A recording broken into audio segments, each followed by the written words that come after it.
ಪೂರ್ವಕದಲ್ಲಿ V ಎಂಬ ನಗರವೊಂದು ಇತ್ತು. ಆ ನಗರದಲ್ಲಿ ಧರ್ಮಜ್ಯ ಮತ್ತು ಶ್ಯಾಮಲ ಎಂಬ ದಂಪತಿಗಳಿದ್ದರು. ಧರ್ಮಜ್ಯ ವಡ್ರಂಗಿ ಕೆಲಸ ಮಾಡಿಕೊಂಡು ಜೀವನಕ್ಕೆ ಬದುಕುತ್ತಿದ್ದನು. ಅವರಿಗೆ 3 ಮಗಳುಗಳು.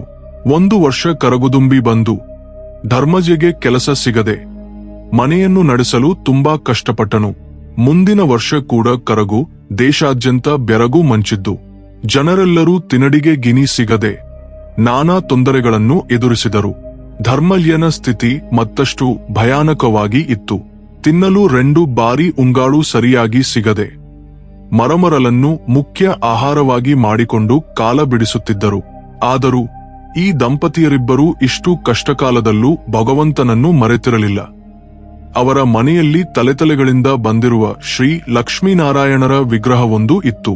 ಆ ವಿಗ್ರಹವನ್ನು ದಿನಕ್ಕೊಮ್ಮೆ ಭಕ್ತಿ ಶ್ರದ್ಧೆಯಿಂದ ಪೂಜಿಸುತ್ತಿದ್ದರು. ದಿನಕ್ಕೊಮ್ಮೆ ಏನಾದರೂ ಒಂದು ವಸ್ತುವನ್ನು ನೈವೇದ್ಯವಾಗಿ ಹಾಕುತ್ತಿದ್ದರು. ಆದರೆ 2 ವರ್ಷಗಳಿಂದ ಕರಗು ಬಂದ ಕಾರಣದಿಂದ ಮನೆಯಲ್ಲಿ ಯಾವುದೇ ಧಾನ್ಯ ಇರಲಿಲ್ಲ. ಮನೆಯ ಸುತ್ತಲಿನ ತುಳಸಿ ಸಸ್ಯದಿಂದ ಒಂದು ದಳವನ್ನು ತೆಗೆದು ಶ್ರೀ ಲಕ್ಷ್ಮೀನಾರಾಯಣರಿಗೆ ಭಕ್ತಿಯಿಂದ ಕಣ್ಣಿಗಿಸಿ ಅದನ್ನೇ ನೈವೇದ್ಯವಾಗಿ ಹಾಕುತ್ತಿದ್ದರು. ಇದೇ ರೀತಿ ದಿನಗಳು ಕಳೆಯುತ್ತಿದ್ದವು. ಒಂದು ರಾತ್ರಿ 10 ಗಂಟೆ ಸಮಯದಲ್ಲಿ ಬಾಗಿಲಿಗೆ ತನ್ನಗೂ ಅಡೆಯುವ ಧ್ವನಿ ಬಂತು. ಆ ಧ್ವನಿ ಕೇಳಿ ಈ ಸಮಯಕ್ಕೆ ಯಾರು ಬಂದಿದ್ದಾರೆಂದು ಯೋಚಿಸುತ್ತಾ ಬಾಗಿಲನ್ನು ತೆರೆದ ಧರ್ಮಜ್ಯ ದಂಪತಿಗಳ ಮುಂದೆ ಮಧ್ಯವಯಸ್ಕೆಯೊಂದು ಹಳೆಯ ಗುಂಡಿ ಕಾಣಿಸಿಕೊಂಡಳು. ಅವಳಲ್ಲಿ ಏನೋ ದಿವ್ಯ ತೇಜಸ್ಸು ಅವರಿಗೆ ಗೋಚರಿಸಿತು. ಇಷ್ಟು ರಾತ್ರಿ ಸಮಯದಲ್ಲಿ ಒಂಟಿಯಾಗಿ ಬಂದ ಈ ಮಹಿಳೆ ಯಾರು ಇರಬಹುದು ಎಂದು ಯೋಚಿಸುತ್ತಿದ್ದಾಗ ಅವಳು ಅವರೊಂದಿಗೆ ಹೀಗೂ ಹೇಳಿದಳು, ನಾಯನ, ನಾನು ಹತ್ತಿರದ ಊರಿನಿಂದ ನನ್ನ ಊರಿಗೆ ಹೊರಟು ದಾರಿ ತಪ್ಪಿ ಇಲ್ಲಿಗೆ ಬಂದೆ. ರಾತ್ರಿ ಆಗಿರುವುದರಿಂದ ದಾರಿ ಸರಿಯಾಗಿ ಕಾಣುತ್ತಿಲ್ಲ. ಈ ರಾತ್ರಿ ನಿಮ್ಮ ಮನೆಯಲ್ಲಿ ರಿವಾಜೆ ತೆಗೆದುಕೊಂಡು ಬೆಳಗ್ಗೆ ಹೊರಟು ಹೋಗುತ್ತೇನೆ ಎಂದು. ಅప్పుడు ಆ ದಂಪತಿಯರಿಬ್ಬರೂ ಅವಳನ್ನು ಒಳಗೆ ಬಂದು ಕುಳಿತುಕೊಳ್ಳಲು ಆಹ್ವಾನಿಸಿದರು. ಅತಿಥಿ ಭಗವಂತನೊಂದಿಗೆ ಸಮಾನನೆಂದು ಹೇಳುತ್ತಾರಲ್ಲ, ಆದರೆ ಅವಳಿಗೆ ಕೊಡಲು ಮನೆಯಲ್ಲಿ ಏನೂ ಇರಲಿಲ್ಲ. ಸ್ವಚ್ಛ ನೀರು ಮಾತ್ರ ಅವರೇಕೆ ಕೊಟ್ಟರು. ಮನೆಯಲ್ಲಿ ಮಂಡೆಯೊಂದು ಮಾತ್ರ ಇತ್ತು. ಅದನ್ನೇ ಅತಿಥಿಗೆ ಕೊಟ್ಟರು. ಆ ರಾತ್ರಿ ಅವಳು ಆ ಮಂಡೆಯ ಮೇಲೆಯೇ ನಿದ್ರೆ ಮಾಡಿದಳು. ಬೆಳಗ್ಗೆ ಎದ್ದು ಮತ್ತೆ ಹೊರಟು ಹೋಗಲು ಸಿದ್ಧಗೊಂಡಳು. ಅప్పుడు ಆ ದಂಪತಿಯರು ಅವಳೊಂದಿಗೆ ಹೀಗೂ ಹೇಳಿದರು, ಅಮ್ಮ, ನೀನು ತೇಜಸ್ಸಿನಲ್ಲಿ ಸಾಕ್ಷಾತ್ ಜಗನ್ಮಾತ ಶ್ರೀ ಮಹಾಲಕ್ಷ್ಮಿಯಂತವಳಂತೆ ಇದ್ದೀಯಾ. ನಿನ್ನನ್ನು ಖಾಲಿ ಕೈಯಿಂದ ಕಳುಹಿಸುತ್ತಿರುವುದಕ್ಕೆ ನಮಗೆ ತುಂಬಾ ವೇದನೆಯಾಗುತ್ತಿದೆ ಎಂದು. ಅప్పుడు ಅವಳು, ನೀವು ದುಃಖಪಡಬೇಡಿ, ನಿಮ್ಮ ಮನೆಯಲ್ಲಿ ನಾನು ಉಳಿಯಲು ಒಪ್ಪಿಕೊಂಡಿದ್ದೀಯಾ, ನನಗೆ ಅದೇ ಸಾಕು ಎಂದು ಹೇಳಿದಳು. ಅప్పుడు ಶ್ಯಾಮಲಮ್ಮ ಆ ಹಳೆಯ ಗುಂಡಿಗೆ ಬೊಟ್ಟು ಹಚ್ಚಿ ಕಳುಹಿಸಿದಳು. ಅವಳು ಹೋದ ನಂತರ ಸ್ವಲ್ಪ ಸಮಯಕ್ಕೆ ಮನೆಯಲ್ಲಿ ಏನೋ ಚಪ್ಪು ಧ್ವನಿ ಕೇಳಿಕೊಂಡಿತು. ಏನು ಎಂದು ಮನೆಯಲ್ಲಿ ಎಲ್ಲೆಡೆ ನೋಡಿದರೆ ಶ್ರೀ ಲಕ್ಷ್ಮೀನಾರಾಯಣರ ವಿಗ್ರಹದ ಬಳಿ ಧ್ವನಿ ಬರುತ್ತಿರುವಂತೆ ಗಮನಿಸಿದರು. ಅಲ್ಲಿಯೇ ಕೆಲವು ಚಿನ್ನದ ಸಿಕ್ಕೆಗಳು ಬಿದ್ದಿವೆ. ಅప్పుడు ಅವರಿಗೆ ಎಲ್ಲವೂ ಅರ್ಥವಾಯಿತು. ರಾತ್ರಿ ಅವರ ಮನೆಗೆ ಬಂದದ್ದು ಬೇರಾರೂ ಅಲ್ಲ, ಸಾಕ್ಷಾತ್ ಜಗನ್ಮಾತ ಶ್ರೀ ಮಹಾಲಕ್ಷ್ಮಿಯೇ. ಆ ಅಮ್ಮನಿಗೆ ನಾವು ಏನೂ ಕೊಡಲಾರೆವು, ಕನಿಷ್ಠ ವಸತಿ ಕೂಡ ನೀಡಲಾರೆವು ಎಂದು ದುಃಖಪಟ್ಟರು. ಆ ಅಮ್ಮನನ್ನು ಅನೇಕ ವಿಧಗಳಲ್ಲಿ ಸ್ತುತಿಸಿದರು. ಶ್ರೀ ಮಹಾಲಕ್ಷ್ಮಿಯ ಅನುಗ್ರಹ ಪಡೆದ ಆ ಕುಟುಂಬ ಆ ದೇಣಿಗೆಯಿಂದ ಮಗಳ ಪಿಳ್ಳಿಗಳನ್ನು ಘನಪಡಿಸಿ ಮಾಡಿದರು. ಬದುಕಿದ್ದು ಸುಖವಾಗಿ ಕಳೆದು ಅನೇಕ ಸತ್ಕಾರ್ಯಗಳನ್ನು ಮಾಡಿ ಕೊನೆಗೆ ಮೋಕ್ಷವನ್ನು ಪಡೆದರು. ಇದು ಅಮ್ಮವಾರು ಶ್ರೀ ಮಹಾಲಕ್ಷ್ಮಿಯ ಲೀಲಾ ವಿನೋದ. ಶ್ರೀ ಲಕ್ಷ್ಮಿ ಕಟಾಕ್ಷ ಹೊಂದಿರುವವರಿಗೆ ಎಲ್ಲಾ ಸೌಭಾಗ್ಯಗಳು ಸೇರುತ್ತವೆ. ಜೀವಿತದಲ್ಲಿ ಯಾವುದೇ ಕೊರತೆ ಇಲ್ಲದೆ ಆನಂದದಿಂದ ಕಳೆಯುತ್ತದೆ. ಶ್ರೀ ಮಹಾಲಕ್ಷ್ಮಿ ಕಟಾಕ್ಷ ಇಲ್ಲದವರು ಬಂಧನ, ಬಡತನ, ಸಾಲಗಳು, ಭಾರ್ಯ ವಿಯೋಗ, ಮೂಲತನ, ಆರೋಗ್ಯ ಕೊರತೆ, ಕೆಟ್ಟ ಮಕ್ಕಳು ಎಂಬಂತಹ ಅಷ್ಟ ಕಷ್ಟಗಳಲ್ಲಿ ಉತ್ತಾರೆ. ಸರ್ವಮಂಗಳ ಪ್ರದಾಯಿನಿಯಾದ ಜಗನ್ಮಾತ ಶ್ರೀ ಮಹಾಲಕ್ಷ್ಮಿಯನ್ನು ಆರಾಧಿಸಿದವರಿಗೆ ಮಕ್ಕಳು, ಸ್ನೇಹಿತರು, ಬಂಧುಗಳು, ಆರೋಗ್ಯ, ಧನ, ಧಾನ್ಯ, ವಾಹನಗಳು ಎಂಬ ಅಷ್ಟ ಐಶ್ವರ್ಯಗಳು ಲಭಿಸುತ್ತವೆ. ಶ್ರೀ ಲಕ್ಷ್ಮೀನಾರಾಯಣರನ್ನು ಯಾರಾದರೂ ಮನಸ್ಸಿನಲ್ಲಿ ಯಾವಾಗಲೂ ಪ್ರಾರ್ಥಿಸುತ್ತಿದ್ದರೆ ಅವರಿಗೆ ಎಲ್ಲಾ ಸೌಭಾಗ್ಯಗಳು ಬರುತ್ತವೆ. ಅವರಿಗೆ ಯಾವುದೇ ಆಪತ್ತು ಸಮೀಪಿಸುವುದಿಲ್ಲ. ಶ್ರೀ ಲಕ್ಷ್ಮೀನಾರಾಯಣರು ಪರಸ್ಪರ ಅವಿಭಾಜ್ಯ ಜೋಡು. ಮಧ್ಯ ಅವತಾರದಲ್ಲಿ ಶ್ರೀಲಕ್ಷ್ಮಿ, ಕೂರ್ಮ ಅವತಾರದಲ್ಲಿ ಕೂರ್ಮಾವತಿ, ನರಸಿಂಹ ಅವತಾರದಲ್ಲಿ ಶ್ರೀ ಮಹಾಲಕ್ಷ್ಮಿ, ವಾರಾಹ ಅವತಾರದಲ್ಲಿ ಭೂಲಕ್ಷ್ಮಿ, ಶ್ರೀರಾಮ ಅವತಾರದಲ್ಲಿ ಸೀತೆ, ಶ್ರೀ ಕೃಷ್ಣ ಅವತಾರದಲ್ಲಿ ರುಕ್ಮಿಣಿ ಎಂದು ಆ ಮಹಾಲಕ್ಷ್ಮಿ ತನ್ನ ಭರ್ತ ಶ್ರೀಮನ್ನಾರಾಯಣರೊಂದಿಗೆ ಒಟ್ಟಿಗೆ ಅವತರಿಸಿದ್ದಾಳೆ. ಶ್ರೀ ಲಕ್ಷ್ಮೀನಾರಾಯಣರ ಪರಸ್ಪರ ಆಪ್ಯಾಯತೆ ಲೋಕದಲ್ಲಿ ಎಲ್ಲಾ ದಂಪತಿಗಳಿಗೂ ಒಂದು ಆದರ್ಶ. ಮಹಾಲಕ್ಷ್ಮೀ ದೇವಿ ತುಂಬಾ ಕರುಣ ಮತ್ತು ದಯೆಯಿಂದ ಕೂಡಿರುತ್ತಾಳೆ. ಆದ್ದರಿಂದಲೇ ತನ್ನನ್ನು ಕೊಲ್ಲುವ ಭಕ್ತರಿಗೆ ಯಾವುದೇ ಕಷ್ಟ ಬರದಂತೆ ತನ್ನೂ ರಕ್ಷಿಸುತ್ತಾಳೆ. ಆದ್ದರಿಂದ ಧರ್ಮಜ್ಯ ಮತ್ತು ಶ್ಯಾಮಲಾದೇವಿಯ ಕಷ್ಟಗಳನ್ನು ನೋಡಲಾರದೆ ರಾತ್ರಿ ಸಮಯದಲ್ಲಿ ಅವರ ಮನೆಗೆ ಬಂದು ಆತಿಥ್ಯ ಸ್ವೀಕರಿಸಿ ಅವರ ಕಷ್ಟಗಳನ್ನೆಲ್ಲ ತೊಡೆಯಾಗಿ ಮಾಡಿದಳು. ಕೇವಲ ಧರ್ಮಯ್ಯನಲ್ಲ, ಅಮ್ಮನ ಲೀಲೆಗಳು ಇನ್ನೂ ಅನೇಕವಿವೆ. ಎಷ್ಟು ಮಂದಿಗೆ ಅಮ್ಮ ಕರುಣಿಸಿದ್ದಾಳೆ. ಇದಕ್ಕೆ ಒಂದು ಉದಾಹರಣೆಯ ಕಥೆಯಿದೆ. ಅದು ಏನು ಎಂದು ಈಗ ತಿಳಿಯೋಣ. ಪೂರ್ವಕಾಲದಲ್ಲಿ ರಾಮಾಪುರ ಎಂಬ ಗ್ರಾಮದಲ್ಲಿ ಕೃಷ್ಣ ಶರ್ಮ ಎಂಬ ಮಹಾಪಂಡಿತನೊಬ್ಬನಿದ್ದನು.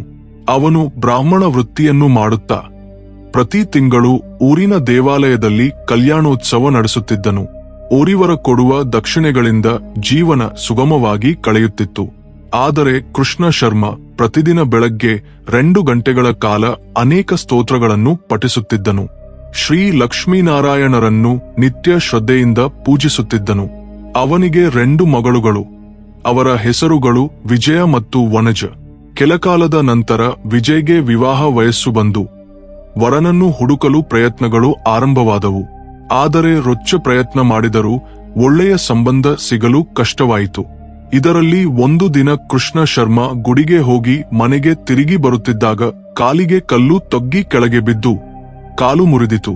ವೈದ್ಯರು ಕನಿಷ್ಠ 6 ತಿಂಗಳು ವಿಶ್ರಾಂತಿ ತೆಗೆದುಕೊಳ್ಳಬೇಕು, ಮಂಡೆಯಿಂದ ಚಲಿಸಬಾರದು ಎಂದು ಹೇಳಿದರು. ಒಂದು ಪಕ್ಕ ಮಗಳ ವಿವಾಹ ಆಗದ ದುವಥದಲ್ಲಿದ್ದ ಕೃಷ್ಣ ಶರ್ಮನಿಗೆ ಅನಿರೀಕ್ಷಿತ ಕಷ್ಟ ಬಂದಿತು. ಅಲ್ಲದೆ 6 ತಿಂಗಳು ಯಾವುದೇ ಕಾರ್ಯಕ್ರಮಗಳಿಗೆ ಹೋಗದಿದ್ದರೆ ಮನೆಗೆ ನಡೆಯುತ್ತದೆ ಎಂಬ ಚಿಂತೆ ಬಂದಿತು. ಆದರೂ ಏನು ಮಾಡಲು ಸಾಧ್ಯ? ಇದೆಲ್ಲ ಪೂರ್ವಜನ್ಮ ಪ್ರಾರಬ್ಧ ಎಂದು ಯೋಚಿಸಿದನು. ಅಂತೆ 2 ತಿಂಗಳು ಕಳೆದವು. ಈ 2 ತಿಂಗಳಲ್ಲಿ ಎಲ್ಲಿಗೂ ಹೋಗದೆ ಇದ್ದರಿಂದ ಸಂಗ್ರಹಿಸಿದ ಹಣದಲ್ಲಿ ತುಂಬಾ ಭಾಗ ಖರ್ಚಾಗಿತ್ತು. ಇಂಗಿರುವ ಹಣದಿಂದ ಎಷ್ಟು ದಿನಗಳು ಲೂಟು ಕೊನೆಗೊಳ್ಳುತ್ತದೆ. ಒಂದು ದಿನ ಸಂಜೆ ವೆಂಕಟಾಪುರದಿಂದ ವೆಂಕಟ ಶೆಟ್ಟಿ ಎಂಬ ವ್ಯಾಪಾರಿಯೊಬ್ಬ ಬಂದು ತನ್ನ ಮನೆಯಲ್ಲಿ ಬಾರಸಾಲ ಕಾರ್ಯಕ್ರಮ ಇದೆ, ಏಕೆಂದರೂ ಕೃಷ್ಣ ಶರ್ಮನೇ ಅದನ್ನು ನಿರ್ವಹಿಸಬೇಕು ಎಂದು ಹೇಳಿದನು. ಕೃಷ್ಣ ಶರ್ಮ ಹೋಗಬೇಕೆಂದು ಯೋಚಿಸಿದರು. ವೈದ್ಯನ ಮಾತು ನೆನಪಾಯಿತು. ನಾನು ಯಾವುದೇ ಚಲನೆ ಮಾಡಲು ಸಾಧ್ಯವಿಲ್ಲ ಎಂದು ವೆಂಕಟ್ ಶೆಟ್ಟಿಗೆ ಹೇಳಿದನು. ಆದರೆ ಈ ವೆಂಕಟ್ ಶೆಟ್ಟಿಗೆ ಕೃಷ್ಣ ಶರ್ಮನ ಮೇಲೆ ತುಂಬಾ ನಂಬಿಕೆ. ತನ್ನ ಮನೆಯ ಬಾರಸಾಲಕ್ಕೆ ಕೃಷ್ಣ ಶರ್ಮನೇ ಬರಬೇಕು ಎಂದು ಹೇಳುತ್ತಾನೆ. ಅಲ್ಲದೆ ಮನೆ ಬಳಿ ಬಂಡಿ ಕಳುಹಿಸುತ್ತೇನೆ, ಯಾವುದೇ ಶ್ರಮವಿಲ್ಲದೆ ಬಂದು ಶುಭಕಾರ್ಯ ಮಾಡಿ ಮರಳಬಹುದು ಎಂದು ಹೇಳಿದನು. ಇದು ಕೃಷ್ಣ ಶರ್ಮನಿಗೆ ಒಳ್ಳೆಯದಾಗಿ ಕಂಡಿತು. ಇಷ್ಟು ಕಾಲ ಮಂಡೆಯಲ್ಲಿ ಪೇರುವುದೇ, ಸ್ವಲ್ಪ ಚಲಿಸಿ ತಿರುಗಲು ಆರಂಭಿಸಿದರೆ ಲಾಭ ಇದೆ ಎಂದು ಯೋಚಿಸಿದನು. ವೆಂಕಟ್ ಶೆಟ್ಟಿಗೆ ನಾನು ಬರುತ್ತೇನೆ ಎಂದು ಮಾತು ಕೊಟ್ಟನು. ಆ ದಿನ ಬೆಳಗ್ಗೆಯೇ ಎದ್ಗಿ ಊರಿಗೆ ಹೊರಟು ಸಿದ್ಧನಾದನು. ವೆಂಕಟ್ ಶೆಟ್ಟಿ ಹೇಳಿದಂತೆಯೇ ಬಂಡಿ ಕಳುಹಿಸಿದನು. ಆದರೆ ಬಂಡಿ ಸ್ವಲ್ಪ ಎತ್ತರದ್ದಾಗಿದ್ದರಿಂದ ಕೃಷ್ಣ ಶರ್ಮನಿಗೆ ಬಂಡಿ ಏರಲು ಕಷ್ಟವಾಯಿತು. ಮನೆಯಿಂದ ಕೊಂಬುಣೆಯ ತೊಟ್ಟೆ ತಂದು ಅದರ ಮೂಲಕ ಜಾಗ್ರತೆಯಿಂದ ಬಂಡಿಯಲ್ಲಿ ಕುಳಿತನು. ನಿಧಾನವಾಗಿ ಹೋಗು ಎಂದು ಬಂಡಿವಾಡಿಗೆ ಹೇಳಿದನು. ಅಂತೆಯೇ ನಿಧಾನವಾಗಿ ಕೃಷ್ಣ ಶರ್ಮನಿಗೆ ಯಾವುದೇ ತೊಂದರೆ ಇಲ್ಲದಂತೆ ಜಾಗ್ರತೆಯಿಂದ ಕೊಂಡೊಯ್ದನು ಬಂಡಿವಾಡು. ಅಲ್ಲಿಯ ಕಾರ್ಯಕ್ರಮ ಮುಗಿದ ಕೂಡಲೇ ಮತ್ತೆ ರಾಮಾಪುರಕ್ಕೆ ಬಂಡಿಯಲ್ಲಿ ಹೊರಟನು. ತುಂಬಾ ದಿನಗಳ ನಂತರ ಹೊರಗೆ ಬಂದು ಬಾರಸಾಲ ಮಾಡಿದ್ದರಿಂದ ಶರೀರಕ್ಕೆ ತುಂಬಾ ಆರೈಕೆಯಾಯಿತು. ವೆಂಕಟಾಪುರದಿಂದ ರಾಮಾಪುರಕ್ಕೆ ಬರುವ ದಾರಿ ಸರಿಯಾಗಿ ಇರಲಿಲ್ಲ. ಬಂಡಿ ಮೇಲಿಳಿ ಕೆರಳಿ ಓಗಾಳೆಯಾಗುತ್ತಿತ್ತು. ಆ ಚಲನೆಗೆ ಕೃಷ್ಣ ಶರ್ಮನಿಗೆ ಎಲ್ಲಾ ಜಾಗದಲ್ಲೂ ನೋವು ಉಂಟಾಯಿತು. ಇದರಲ್ಲಿ ಬಂಡಿಗೆ ಮುಖ್ಯವಾಗಿ ಕೆಲವು ನಾಯಿಗಳು ಭಯಂಕರವಾಗಿ ಗರ್ಜಿಸುತ್ತಾ ಒಂದರ ಮೇಲೆ ಒಂದು ಹತ್ತಿ ಒಂದರೊಂದಿಗೆ ಹೋರಾಡುತ್ತಾ ಬಂದವು. ಹಠಾತ್ ನಾಯಿಗಳ ಗರ್ಜನೆಗೆ ಬಂಡಿಯ ಎದ್ದುಗಳು ಭಯಪಟ್ಟು ಓಡಾಡಲು ಆರಂಭಿಸಿದವು. ಅದರಿಂದ ಬಂಡಿಯಲ್ಲಿ ಕುಳಿತ ಕೃಷ್ಣ ಶರ್ಮ ಕೆಳಗೆ ಬಿದ್ದನು. ಅಂತೆ ಬಿದ್ದು ಇದೀಗ ಸ್ವಲ್ಪ ಕೋಲುಕೊಳ್ಳುತ್ತಿದ್ದ ಕಾಲಿಗೆ ಮತ್ತೆ ದೊಬ್ಬ ತಗ್ಗಿ ನೋವಿನಿಂದ ಕೀಚಾಡಿದನು. ಈ ಆಕಸ್ಮಿಕ ಸಟನೆಗೆ ಬಂಡಿವಾಡು ಆಶ್ಚರ್ಯಗೊಂಡನು. ಎದ್ದುಗಳನ್ನು ನಿಧಾನವಾಗಿ ನಿಲ್ಲಿಸಿ ಬಂಡಿಯನ್ನು ಒಂದು ಬದಿಗೆ ನಿಲ್ಲಿಸಿ ಕೃಷ್ಣ ಶರ್ಮನ ಬಳಿ ಬಂದನು. ತೀವ್ರ ನೋವಿನಿಂದ ಕಣ್ಣಿಗಿಸುತ್ತಿದ್ದ ಕೃಷ್ಣ ಶರ್ಮನನ್ನು ಮತ್ತೆ ಬಂಡಿಯಲ್ಲಿ ಕುಳಿಸಲು ಪ್ರಯತ್ನಿಸಿದನು. ಆದರೆ ಕೃಷ್ಣ ಶರ್ಮ ತೀವ್ರ ನೋವಿನಿಂದ ಚಲಿಸಲಾರದ ಸ್ಥಿತಿಯಲ್ಲಿದ್ದನು. ಬಂಡಿವಾಡಿಗೆ ಏನೂ ಮನಸ್ಸಿಗೆ ಬರಲಿಲ್ಲ. ಇದರಲ್ಲಿ ಸುಮ್ಮನೆ ಮಳೆಯ ದಂತು ಆರಂಭವಾಯಿತು. ಕೃಷ್ಣ ಶರ್ಮನ ನೋವು ವರ್ಣನೆಗೊಳಿಸಲಾಗದ್ದು. ಅದೃಷ್ಟದ ಕುರಿತು ಇಬ್ಬರು ರೈತರು ಬಂದರು. ಅವರ ಸಹಾಯದಿಂದ ಬಂಡಿವಾಡು ಕೃಷ್ಣ ಶರ್ಮನನ್ನು ನಿಧಾನವಾಗಿ ಬಂಡಿಯಲ್ಲಿ ಕುಳಿಸಿದನು. ಕೃಷ್ಣ ಶರ್ಮನ ಕಷ್ಟಗಳನ್ನೆಲ್ಲ ವೈಕುಂಠದಲ್ಲಿರುವ ಶ್ರೀ ಲಕ್ಷ್ಮೀನಾರಾಯಣರು ಗಮನಿಸುತ್ತಿದ್ದರು. ಕೃಷ್ಣ ಶರ್ಮನ ಕಷ್ಟಗಳನ್ನು ನೋಡಿ ಲಕ್ಷ್ಮೀ ದೇವಿಯ ಹೃದಯ ಕರಗಿಹೋಯಿತು. ಅದರಿಂದ ಲಕ್ಷ್ಮೀ ದೇವಿ ವಿಷ್ಣು ಮೂರ್ತಿಯೊಂದಿಗೆ, ಸ್ವಾಮಿ, ಆ ಕೃಷ್ಣ ಶರ್ಮನ ಈ ದೀನ ಸ್ಥಿತಿ ನೋಡುತ್ತಿದ್ದರೆ ನನಗೆ ತುಂಬಾ ದುಃಖವಾಗುತ್ತಿದೆ. ಏಕೆ ಇಷ್ಟು ಕಷ್ಟಗಳು? ನಿತ್ಯ ನಮ್ಮನ್ನೇ ಸೇವಿಸುತ್ತಿದ್ದಾನಲ್ಲ, ಇನ್ನು ಎಷ್ಟು ಕಾಲ ಈ ಬಾಧೆಗಳು? ಅವನ ಸ್ಥಿತಿ ನೋಡಿದರೆ ಕಣ್ಣೀರು ಬರುತ್ತದೆ ಎಂದು ಹೇಳಿದಳು. ಅప్పుడు ವಿಷ್ಣು ತನ್ನ ಪ್ರಿಯಸಖಿಯೊಂದಿಗೆ ಹೀಗೂ ಹೇಳಿದನು. ಓ ಪ್ರಿಯಸಖಿ, ಮನುಷ್ಯರು ತಮ್ಮ ಪೂರ್ವಜನ್ಮ ಪಾಪ ಪುಣ್ಯಗಳ ಫಲವಾಗಿ ಸುಖ ದುಃಖಗಳನ್ನು ಅನುಭವಿಸುತ್ತಾರೆ. ಪೂರ್ವಜನ್ಮ ಕರ್ಮಟಲ ಪೂರ್ಣಗೊಂಡರೆ ಕೃಷ್ಣ ಶರ್ಮನಿಗೆ ಖಚಿತವಾಗಿ ಒಳ್ಳೆಯ ದಿನಗಳು ಬರುತ್ತವೆ. ಸಮಸ್ಯೆಗಳೆಲ್ಲ ತೀರಿ ಸುಖವಾಗಿ ಬದುಕುತ್ತಾನೆ ಎಂದು. ಅప్పుడు ಆ ಲಕ್ಷ್ಮೀ ದೇವಿ, ಏನು ಸುಖ ಸ್ವಾಮಿ, ಮಗಳ ವಿವಾಹ ಇನ್ನೂ ಆಗಿಲ್ಲ. ಅವರಿಗೆ ಯುಕ್ತ ವಯಸ್ಸು ಹೋಗುತ್ತಿದೆ. ಕಾಲು ನೋವು ಸಂಪೂರ್ಣವಾಗಿ ಕಡಿಮೆಯಾಗದೆ ಮತ್ತೆ ಇದು ಆಯಿತು ಎಂದು ಸಂಪೂರ್ಣ ಕೋಲುಕೊಳ್ಳುತ್ತಾನೆಯೇ ಎಂದು ಹೇಳಿದಳು. ವಾ ದೇವಿ, ಶೀಘ್ರದಲ್ಲೇ ಅವನ ಕಷ್ಟಗಳೆಲ್ಲ ತೀರಿಬಿಡುತ್ತವೆ. ನೀನು ಚಿಂತೆ ಮಾಡಬೇಡ. ನೀನು ನಿನ್ನ ಮಕ್ಕಳ ಬಾಧೆ ನೋಡಲಾರೆಯಂತೆ ನನಗೂ ತಿಳಿದು. ಆದರೆ ಕೃಷ್ಣ ಶರ್ಮನ ಪೂರ್ವಜನ್ಮ ಕರ್ಮಟಲ ಇನ್ನೂ ಪೂರ್ಣಗೊಳ್ಳಲಿಲ್ಲ. ಕೆಲ ದಿನಗಳಲ್ಲಿ ಅದು ಮುಗಿದು ಅವನಿಗೆ ಒಳ್ಳೆಯ ದಿನಗಳು ಬರುತ್ತವೆ ಎಂದು ಹೇಳಿದನು. ಇಂಗೆ ಕೃಷ್ಣ ಶರ್ಮನನ್ನು ಬಂಡಿಯಲ್ಲಿ ಜಾಗ್ರತೆಯಿಂದ ಕುಳಿಸಿ ಬಂಡಿವಾಡು ಅವನನ್ನು ರಾಮಾಪುರಕ್ಕೆ ಕೊಂಡೊಯ್ದನು. ಮನೆ ಬಳಿ ಜಾಗ್ರತೆಯಿಂದ ಇಳಿಸಿದನು. ಜರುಗಿನದ್ದನ್ನು ತಿಳಿದು ಕೃಷ್ಣ ಶರ್ಮನ ಹೆಂಡತಿ ಮಗಳುಗಳು ತುಂಬಾ ದುಃಖಪಟ್ಟರು. ನಿತ್ಯ ಲಕ್ಷ್ಮೀನಾರಾಯಣರನ್ನು ಪೂಜಿಸುವ ನಮ್ಮ ಕುಟುಂಬಕ್ಕೆ ಈ ಕಷ್ಟಗಳೇನು ಎಂದು ಚಿಂತಿಸಿದರು. ನಂತರ ವೈದ್ಯ ಬಂದು ಪರೀಕ್ಷಿಸಿ ಸ್ವಲ್ಪ ಕೋಲುಕೊಳ್ಳುತ್ತಿದ್ದ ಕಾಲು ಮತ್ತೆ ಮುರಿದಿದೆ. ಯಾವುದೇ ಸಂದರ್ಭದಲ್ಲೂ ಮನೆಯಿಂದ ಚಲಿಸಬಾರದು ಎಂದು ಹೇಳಿ ಹೋದನು. ಕೃಷ್ಣ ಶರ್ಮ ತುಂಬಾ ದುಃಖಪಟ್ಟು ಈ ಕಷ್ಟಗಳಿಂದ ಎಂದು ಮುಕ್ತಿ ಸಿಗಿ ಮೊದಲಂತೆ ತಿರುಗಬಲ್ಲೆಯೇ ಎಂದು ಯೋಚಿಸುತ್ತಿದ್ದನು. ದಿನಗಳು ಇಂತೆ ಕಳೆಯುತ್ತಿದ್ದಾಗ ಒಂದು ದಿನ ಕೃಷ್ಣ ಶರ್ಮನ ಮನೆಗೆ ದೋಣಿಗಳು ಬಂದು ಸಣ್ಣ ಸಣ್ಣ ವಸ್ತುಗಳೊಂದಿಗೆ ಎಲ್ಲವನ್ನೂ ಕದ್ದುಕೊಂಡು ಹೋದರು. ಆ ಕುಟುಂಬದ ದುಃಖವನ್ನು ಹೇಳಲಾರೆವು. ಇದನ್ನು ಗಮನಿಸಿದ ಶ್ರೀ ಮಹಾಲಕ್ಷ್ಮಿ ಹೃದಯ ದುಃಖದಿಂದ ತುಂಬಿಹೋಯಿತು. ಆ ಅಮ್ಮನಿಗೆ ತನ್ನ ಭಕ್ತರ ಮೇಲೆ ಇಷ್ಟು ಪ್ರೀತಿ. ಕೃಷ್ಣ ಶರ್ಮ ಕುಟುಂಬದ ಬಾಧೆಗಳನ್ನು ನೋಡಿ ಲಕ್ಷ್ಮೀ ದೇವಿ ಮತ್ತೆ ದುಃಖಪಟ್ಟು ತಕ್ಷಣ ವಿಷ್ಣುವಿನೊಂದಿಗೆ, ಇದು ತುಂಬಾ ಅನ್ಯಾಯ. ನೀವು ಆ ಕುಟುಂಬದ ಮೇಲೆ ಯಾವುದೇ ಕರುಣೆ ತೋರದಿರುವೆ. ಇನ್ನು ನಾನು ಯಾವುದೇ ಸಹನೆ ಮಾಡಲ್ಲ. ನೀವು ರಕ್ಷಿಸದಿದ್ದರೆ ನಾನೇ ಹೋಗಿ ರಕ್ಷಿಸುತ್ತೇನೆ ಎಂದು ಕೋಪದಿಂದ ಹೇಳಿದಳು. ಅದಕ್ಕೆ ವಿಷ್ಣು ಮೂರ್ತಿ, ನೀನು ದುಃಖಪಡುತ್ತಿರುವುದನ್ನು ನಾನು ಅರ್ಥಮಾಡಿಕೊಳ್ಳುತ್ತೇನೆ. ಒಂದು ದಿನ ಧೈರ್ಯ ಹೊಂದು. ಇಂದಿನೊಂದಿಗೆ ಅವರ ಕರ್ಮಟಲ ಪೂರ್ಣಗೊಳ್ಳುತ್ತದೆ. ನಾಳೆಯಿಂದ ಒಳ್ಳೆಯ ದಿನಗಳು ಬರುತ್ತವೆ ಎಂದು ಹೇಳಿದನು. ಅప్పుడు ಜಗನ್ಮಾತ, ಸ್ವಾಮಿ, ಇನ್ನು ನಾನು ಯಾವುದೇ ಉಪೇಕ್ಷೆ ಮಾಡಲಾರೆ. ಅವರ ಬಾಧೆ ನೋಡಲಾರೆ.